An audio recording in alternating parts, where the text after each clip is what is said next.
नमस्कार, मी पूनम चौगुले। जिल्ह्यातील ग्रामीण भागाचा आढावा आपल्यापर्यंत झटपट पोहोचवणाऱ्या 7/12च्या बातम्यांमध्ये आपलं स्वागत। दररोज सायंकाळी 7 वाजता प्रक्षेपण आणि दुपारी 12 वाजता पुन्हा प्रक्षेपित होणाऱ्या या बातमीपत्रात आज पाहूया जिल्ह्याच्या ठळक घडामोडी।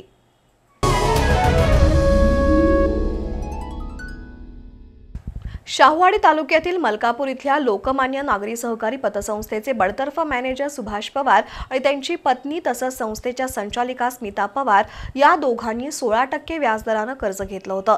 या कर्जाच्या परतफेडीची मागणी केल्यानंतर हे कर्ज 10% व्याजदराने भरून घ्या अशी मागणी पवार पती पत्नींनी केली होती। मात्र संस्थेच्या नियमाप्रमाणे व्याजदर कमी होत नसल्याचं सांगताच पवार यांनी संस्थेचे चेअरमन शंकर चौगुले यांना शिवीगाळ करून जीवे मारण्याची धमकी दिली। या प्रकरणी शाहूवाडी पोलिसात पवार पती पत्नी विरोधात गुन्हा दाखल झालाय।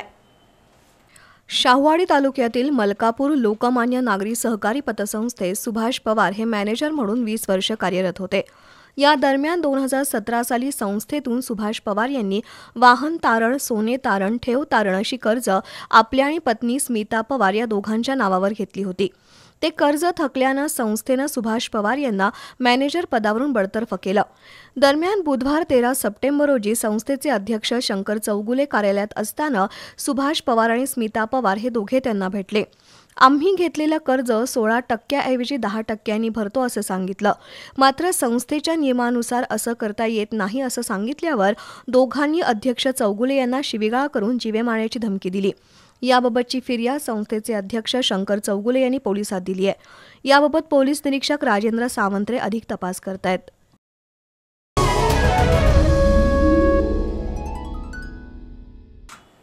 शाहूवाडी तालुक्यातील पुसाळरेपैकी धनगरवाडा इथल्या नथाबाई बाबू कोळापटे या 16 वर्षीय युवतीचा विहिरीत पाय घसरून मृत्यू झाला। बुधवारी सकाळी ती कपडे धुण्यासाठी विहिरीवर गेली होती। या घटनेची नोंद शाहूवाडी पोलिसात झाली आहे। शाहूवाडी तालुक्यातील पुसाळेपैकी धनगरवाडा इथली नथाबाई बाबू कोळापटे ही 16 वर्षीय युवती बुधवारी सकाळी कपडे धुण्यासाठी विहिरीवर गेली होती। या दरम्यान तिचा पाय घसरून ती पाण्यात पडली आणि तिचा बुडून मृत्यू झाला। दरम्यान मलकापूर ग्रामीण रुग्णालयात शवविच्छेदन करून मृतदेह नातेवाईकांच्या ताब्यात देण्यात आला। तरुण मुलीचा अकाली दुर्दैवी मृत्यू झाल्यानं कोळापटे कुटुंबियांना चांगलाच धक्का बसलाय। तिच्या पश्चात आई वडील, भाऊ, बहीण असा परिवार आहे।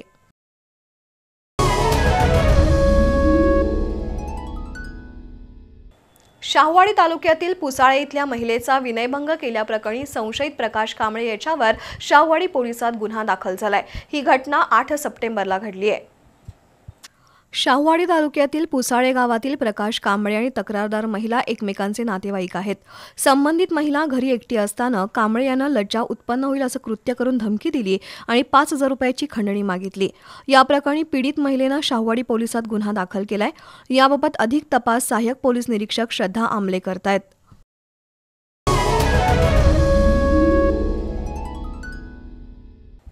केंद्र शासनाच्या आयुष्यमान भव या योजनेचा लाभ राधानगरी तालुक्यातील नागरिकांनी घ्यावा। या मोहिमेअंतर्गत अवयवदान जनजागृती मोहीम, आरोग्य तपासणी, स्वच्छता अभियान, रक्तदानाचे उपक्रम राबवले जाणार असल्याची माहिती तहसीलदार अनिता देशमुख यांनी दिली। राधानगरीमध्ये मोहिमेच्या शुभारंभ प्रसंगी त्या बोलत होत्या। राधानगरी पंचायत समितीच्या आरोग्य विभागाच्या वतीनं केंद्र शासनाच्या आयुष्यमान भव या योजनेचा शुभारंभ तहसीलदार अनिता देशमुख, गटविकास अधिकारी संदीप भंडारे यांच्या हस्ते करण्यात आला। ही मोहीम 13 सप्टेंबर ते 31 डिसेंबर अखेर संपूर्ण जिल्ह्यात राबवली जाणार आहे।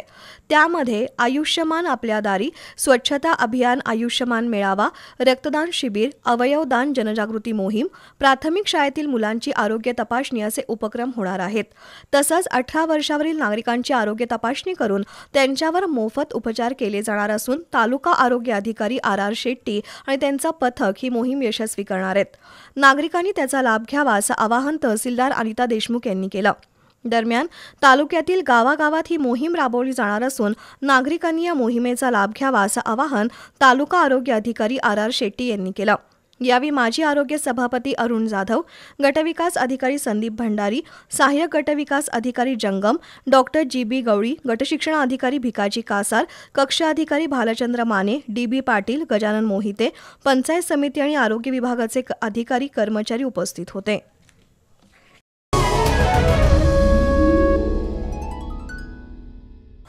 1 सप्टेंबर ते 31 डिसेंबर या कालावधीत देशभरात आयुष्यमान भव मोहिमेचं आयोजन करण्यात आलंय। या मोहिमेचा शुभारंभ हातकणंगले तालुक्यातील माणगाव इथल्या आरोग्य उपकेंद्रामध्ये माजी ग्रामपंचायत सदस्य शिरीष माघाडे यांच्या हस्ते करण्यात आला। हातकणंगले तालुक्यातील माणगाव इथल्या आरोग्य उपकेंद्रामध्ये 1 सप्टेंबर ते 31 डिसेंबर आयुष्यमान भव हा उपक्रम राबवला जाणार आहे। या उपक्रमाचा शुभारंभ नुकताच माजी ग्रामपंचायत सदस्य शिरीष माघाडे यांच्या हस्ते करण्यात आला। ही योजना 31 डिसेंबरपर्यंत असून या कालावधीत आरोग्य उपकेंद्रामध्ये आरोग्यविषयक सर्व तपासण्या होणार असून प्रत्येक नागरिकाला आभा कार्ड मिळणार आहे असं शिरीष माघाडे यांनी सांगितलं। यावेळी आयुष्यमान आभा कार्ड, गोल्डन कार्डचं वितरण करण्यात आलं। यावेळी डॉक्टर विकास थोरात, आरोग्य सेविका यमुना गावित, गोल्डन कार्ड लाभार्थी दीपिका पाटील यांनी मनोगत व्यक्त केली। यावेळी उपस्थितांनी अवयवदानाची प्रतिज्ञा घेतली। ग्रामपंचायत सदस्य प्रकाश पाटील, पोलीस पाटील करसिद्ध जोग यांच्या हस्ते कार्डचं वितरण करण्यात आलं। यावेळी आभा कार्ड लाभार्थी आणि ग्रामस्थ उपस्थित होते।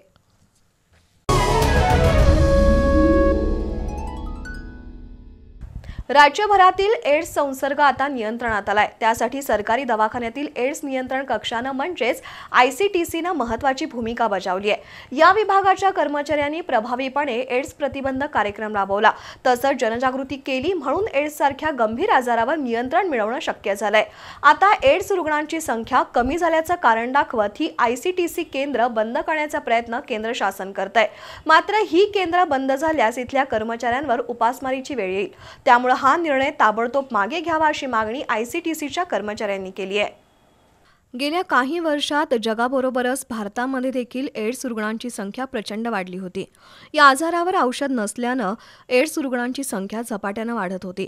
त्यानंतर केंद्र शासनानं काही शासकीय रुग्णालयांमध्ये एड्स नियंत्रण कक्ष म्हणजेच ICTCची निर्मिती केली। महाराष्ट्रामध्ये 191 ICTC केंद्र असून त्या अंतर्गत 400 कर्मचारी काम करत आहेत। या कर्मचाऱ्यांनी अहोरात्र प्रयत्न करून एड्स आटोक्यात आणण्यासाठी काम केलंय। आता एड्स रुग्णांची संख्या कमी होत चालल्याचं कारण दाखवत केंद्र शासनानं ICTC केंद्र बंद करण्याच्या हालचाली सुरू केल्यात। त्यानुसार राज्यातील 191 केंद्रातील 400 कर्मचाऱ्यांवर उपासमारीची वेळ येणार आहे। तसंच सध्या जे रुग्ण बाधित आहेत त्यांच्यावरील उपचार थांबल्यास या आजाराचा प्रभाव वाढण्याची शक्यता आहे। त्यामुळे घाई गडबडीत घेतलेला निर्णय केंद्र शासनानं बदलावा, अन्यथा या केंद्रातील 400 कर्मचारी आणि त्यांचे कुटुंबीय इच्छामरणाच्या मागणीसाठी राष्ट्रपतींकडे अर्ज करणार आहेत असं ICTCच्या कर्मचाऱ्यांनी जाहीर केलंय। 191 दवाखान्यातील कार्यान्वित असलेली ही केंद्र बंद करत आहे।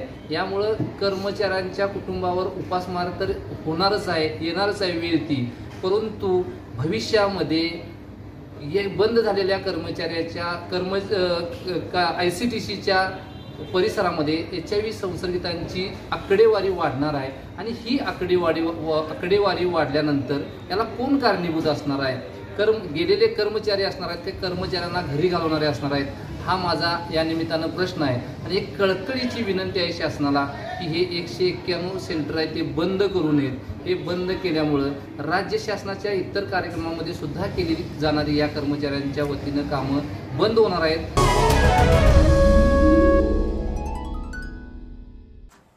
करवीर तालुक्यातील कोथळी ग्रामपंचायतीच्या उपसरपंचपदी महाविकास आघाडीचे शरद पाटील यांची बिनविरोध निवड करण्यात आली आहे। उपसरपंच निवडीनंतर कार्यकर्त्यांनी पारंपरिक वाद्यांच्या गजरात, फटाक्याच्या आतषबाजीत आणि गुलालाची उधळण करत पाटील यांची गावातून मिरवणूक काढली। करवीर तालुक्यातील कोथळी गावची 2021 ते 2026 या कालावधीसाठीची ग्रामपंचायत निवडणूक शेतकरी कामगार पक्ष, काँग्रेस, राष्ट्रवादी, शेतकरी संघटना, शिवसेना या पक्षांनी एकत्रित येऊन महाविकास आघाडीच्या नावावर लढवली होती। या आघाडीचं नेतृत्व भोगावतीचे माजी उपाध्यक्ष केरबाभाऊ पाटील, यशवंत आमते, हरिभाऊ पाटील, जयदीप आमते, बाळासो पाटील, नामदेव पाटील, सुनील आमते यांनी केलं होतं।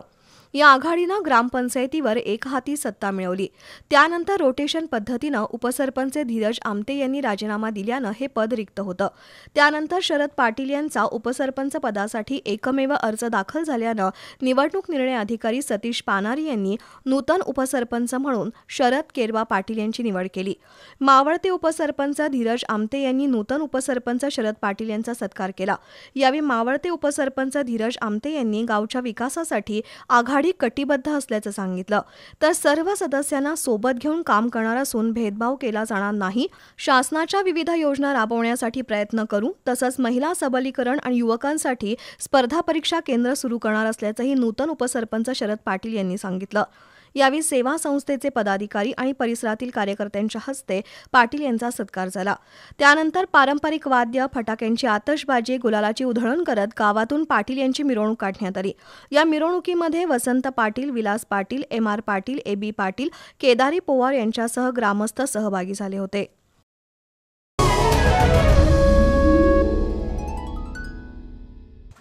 करवी तालुक्यातील कोपार्डे इथं जलजीवन मिशन योजनेच्या ठेकेदारानं आज ग्रामपंचायत कार्यालयात योजनेच्या आराखड्याचं सादरीकरण केलं.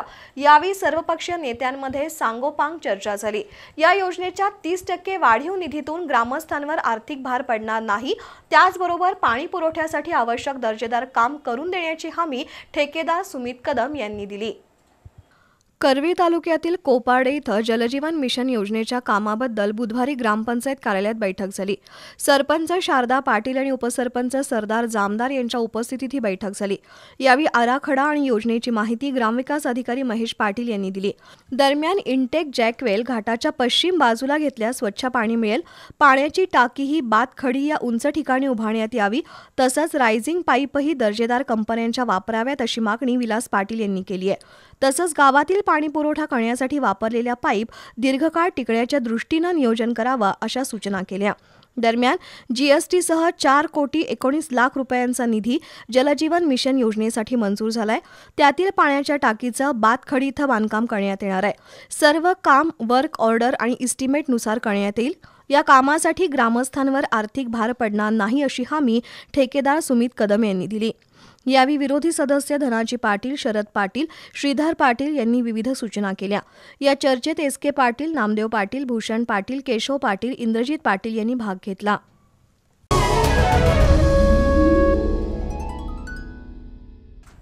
याबरोबरच 7:12च्या बातमीपत्रात वेळ झाली एका छोट्याशा ब्रेकची. पाहत रहा 7:12चं बातमीपत्र. पारंपरिक आणि नवनवीन डिझाईन्सच्या सोन्या चांदीच्या आभूषणांसाठी इचलकरंजीमधील विश्वासाची परंपरा जपणारे श्री खाटूश्याम ज्वेलर्स, सुवर्णभिषी योजना तसेच हॉलमार्क प्रमाणित सोन्या चांदीचे आकर्षक दागिने तयार आणि ऑर्डर प्रमाणे मिळण्याचे खात्रीशीर ठिकाण श्री खाटूश्याम ज्वेलर्स. प्रथमच दागिन्यांच्या खरेदीवर दागिन्यांचा इन्शुरन्स मोफत करून देणारे एकमेव ठिकाण म्हणजेच श्री खाटूश्याम ज्वेलर्स. तसंच 5,000च्या सोने चांदी खरेदीवर आकर्षक भेट.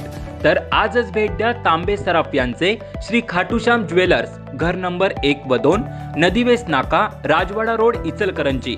संपर्क 7755 05 39 83.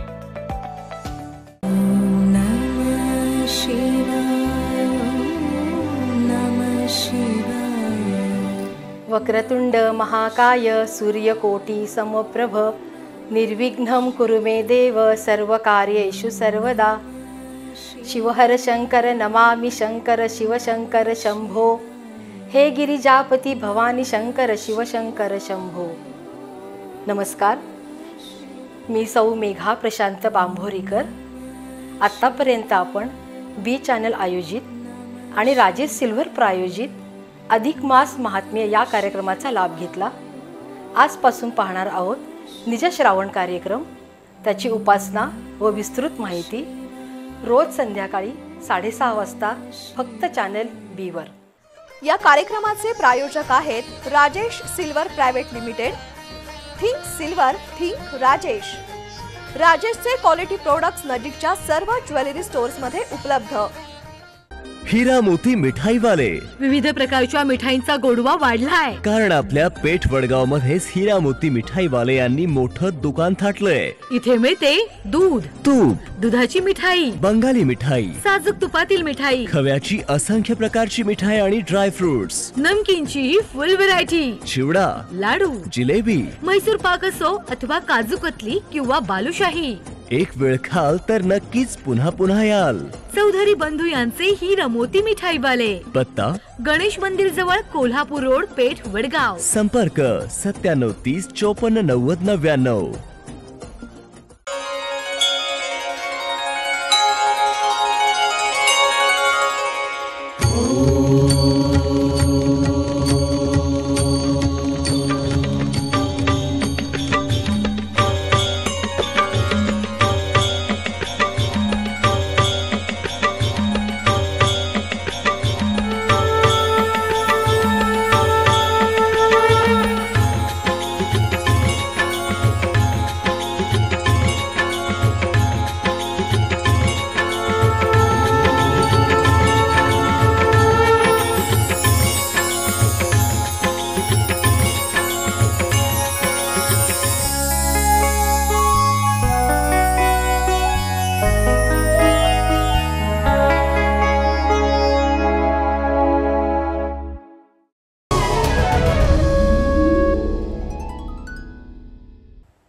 बातमीपत्रात आपलं पुन्हा स्वागत.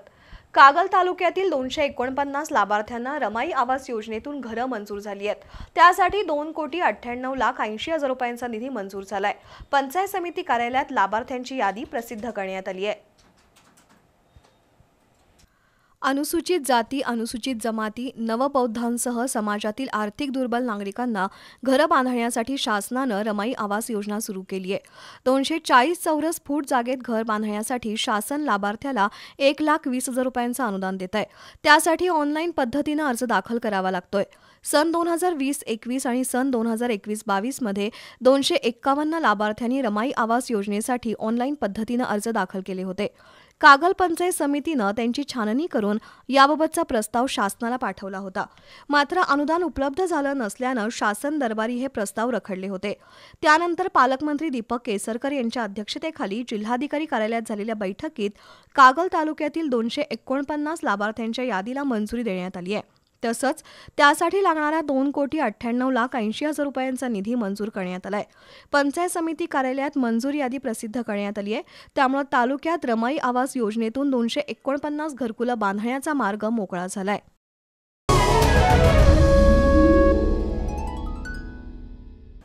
मलकापूर इथल्या पुष्पा चंद्रकांत पास्ते यांची भाजपच्या कोल्हापूर जिल्हा ग्रामीण पूर्व कार्यकारिणी सदस्यपदी नियुक्ती करण्यात आली आहे.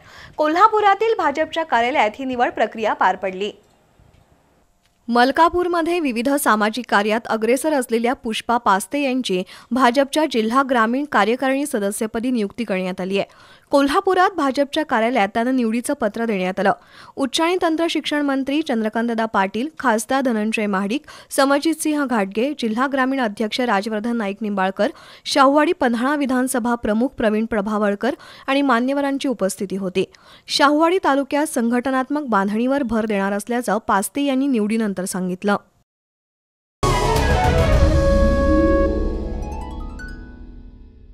दिवाळीप्रमाणेच गौरी गणपती सणासाठी राधानगरी तालुक्यातील 33,051 शिधापत्रिकाधारकांना फक्त 100 रुपयांमध्ये आनंदाचा शिधा देण्यात येणार आहे.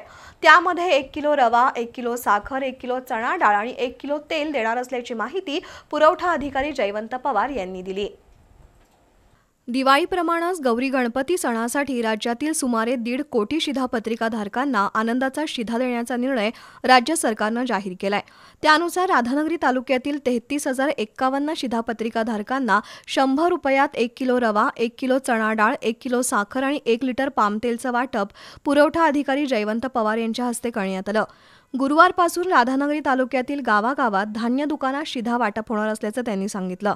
तालुक्यात 34,502 शिधापत्रिकाधारक असून त्यापैकी 95% कार्डधारकांना गौरी गणपती उत्सवानिमित्त आनंदाचा शिधा मिळणार आहे. त्यासाठी फक्त 100 रुपये देऊन कार्डधारकांनी धान्य दुकानातून शिधा घ्यावा असं त्यांनी सांगितलं. यावेळी विजय यादव, महेश निले, विठ्ठल वाघरे, सूरज पठाण, आकाश कांबळे, सुरेश मरगळे यांच्यासह धान्य दुकानदार उपस्थित होते.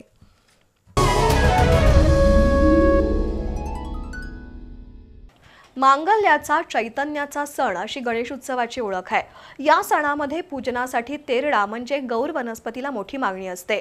मात्र गौर वनस्पती यंदा महिनाभर अगोदरच बहरल्यानं गणपती सणात या वनस्पतीचा ग्रामीण भागात तुटवडा जाणवणार आहे. यावर्षी ज्येष्ठा गौरी आवाहन गुरुवार 21 सप्टेंबरला होणार आहे. हवामानातील बदल आणि घटलेल्या पावसामुळे यंदा भुदरगड तालुक्यातील ग्रामीण भागातील डोंगर माथ्यावर, रस्त्याच्या दुतर्फा, शेताच्या बांधावर फिकट गुलाबी रंगाच्या फुलांनी बहरणारी तेरडा म्हणजेच गौर वनस्पती फुलली आहे. यंदा महिनाभर अगोदरच बहरलेली गौर वनस्पती पावसाअभावी ऐन सणापर्यंत टिकणार का असा प्रश्न महिला वर्गातून उपस्थित होतोय. ही वनस्पती ऑगस्ट महिन्याच्या शेवटी आणि सप्टेंबर महिन्याच्या सुरुवातीला बहरते. यावर्षी पाऊस आणि हवामानातील बदलामुळे जुलै महिन्याच्या शेवटी या वनस्पतीची चांगली उगवण झाली. ऑगस्ट महिन्याच्या मध्यावरच या वनस्पतींना फुलं आल्यानं गेल्या 2 वर्षाच्या तुलनेत यंदा महिनाभर आधीच ही वनस्पती बहरली आहे. गणेश उत्सव काळात या वनस्पतीचा तुटवडा जाणवत असल्यानं भुदरगड तालुक्यातील ग्रामीण भागातील महिलांनी परसदारी ही वनस्पती उपलब्ध करून या वनस्पतीच्या तुटवड्यावर उपाय योजला आहे. भारतीय संस्कृतीमध्ये अनेक वनस्पतींचा औषधी आणि धार्मिक वापरासाठी उपयोग होतो. तुळस, बेल, जास्वंद, हराटी, आगाडा, लिंब, माका, ऊस, कर्दळ या वनस्पतींना ज्या त्या कालावधीत सणानिमित्त महत्त्व लाभलंय.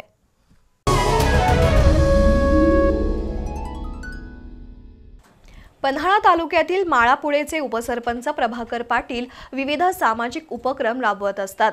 पाटील यांनी आपल्या वाढदिवसाचा खर्च टाळून त्या रकमेतून पत्रकारांसह परिसरातील मोटरसायकल चालकांना हेल्मेट वाटप करत सामाजिक बांधिलकी जपली आहे। पन्हाळा तालुक्यातील माळापुळेचे उपसरपंच प्रभाकर पाटील यांनी समाजहिताचे अनेक उपक्रम राबवले आहेत। त्यांचा वाढदिवस नुकताच विविध उपक्रमांनी पार पडला। त्यानिमित्त परिसरातील पत्रकारांसह मोटरसायकल चालकांना हेल्मेट वाटप करून त्यांनी सामाजिक बांधिलकी जपली। तसंच रक्तदान शिबिरही पार पडलं। त्यामध्ये सुमारे 100 जणांनी रक्तदान केलं। या उपक्रमांना विविध मान्यवरांनी उपस्थिती लावली होती।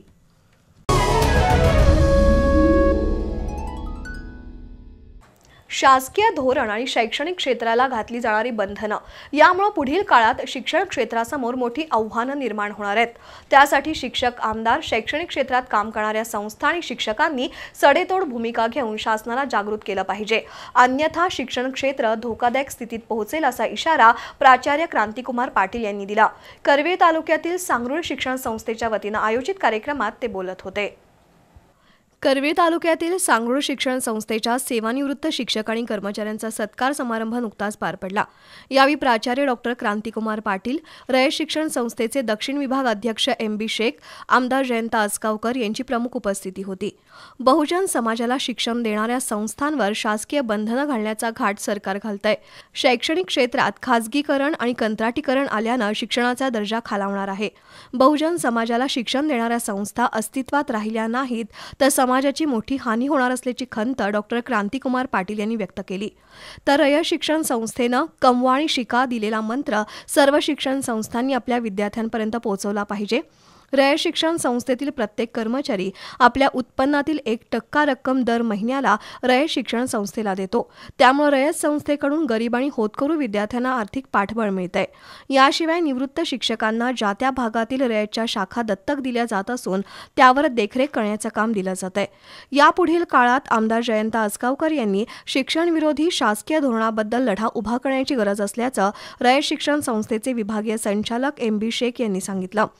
सांगरूळ शिक्षण संस्थेचा अहवाल मांडताना आमदार जयंत आसगावकर यांनी संस्थेच्या 17 शाखा, 300 कर्मचारी आणि 7,500 विद्यार्थी अशी रचनात्मक बांधणी आहे।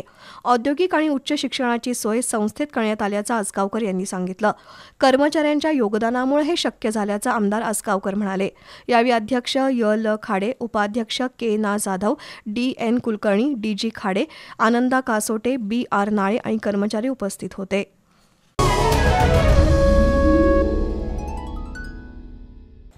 कर्नाटकातील हंपी इथं झालेल्या उत्सव the Hampi 4x4 of road challenge स्पर्धेत कोल्हापूरच्या अश्विन शिंदे आणि कृष्णकांत जाधव या जोडीनं प्रथम विजेतेपद पटकावत हंपीमध्ये नवा इतिहास रचलाय। कोल्हापूरची पताका कर्नाटक राज्यात फडकवणाऱ्या अश्विन आणि कृष्णकांत यांचं सर्वत्र कौतुक होतंय। कर्नाटकातील जगप्रसिद्ध पर्यटन स्थळ हंपी इथं 8, 9 आणि 10 सप्टेंबर 2023 रोजी कर्नाटक पर्यटन आणि युवा सक्षमीकरण तसंच क्रीडा विभागाद्वारे विविध स्पर्धा घेण्यात आल्या। या अंतर्गत विजयनगरच्या मोटर स्पोर्ट्स अकॅडमीनं आयोजित केलेली उत्सव द हंपी 2023च्या साहसी आणि थरारक 4x4 Hampi of road challenge स्पर्धा उत्साहात पार पडली। कोल्हापूर स्पोर्ट्स क्लबचे खेळाडू अश्विन शिंदे आणि कृष्णकांत जाधव या जोडीनं 2022 आणि 2023 या सलग 2 वर्षांमध्ये स्टॉक पेट्रोल कॅटेगरीमध्ये प्रथम क्रमांकाचं विजेतेपद पटकावून कर्नाटकमध्ये नवीन इतिहास रचलाय। या स्पर्धेमध्ये महाराष्ट्र, विजापूर, हसन, कूर, हैदराबाद, बेंगलोर, कर्नाटक, गोवा, केरळ अशा विविध ठिकाणांवरून 64 गाड्यांसोबत 168 स्पर्धक सहभागी झाले होते। ही स्पर्धा होसपेटच्या हद्दीतील तुंगभद्रा धरणाशेजारच्या गोंडा जंगलात पार पडली। विजयी स्पर्धकांना मेडल, ट्रॉफी, रोख रक्कम, ऑफ रोड टायर, व्हील आणि इतर भेटवस्तू देऊन सन्मानित करण्यात आलं। या स्पर्धेत विजयी झालेले स्पर्धक हे रोहित गौड आणि संतोष HM यांच्या मार्गदर्शनाखाली पुढील स्पर्धेत सहभागी होणार आहेत। कोल्हापूरच्या अश्विन शिंदे आणि कृष्णकांत जाधव या स्पर्धकांना कोल्हापूर स्पोर्ट्स क्लब्स आणि आजरी इको व्हॅली यांचं सहकार्य लाभलंय।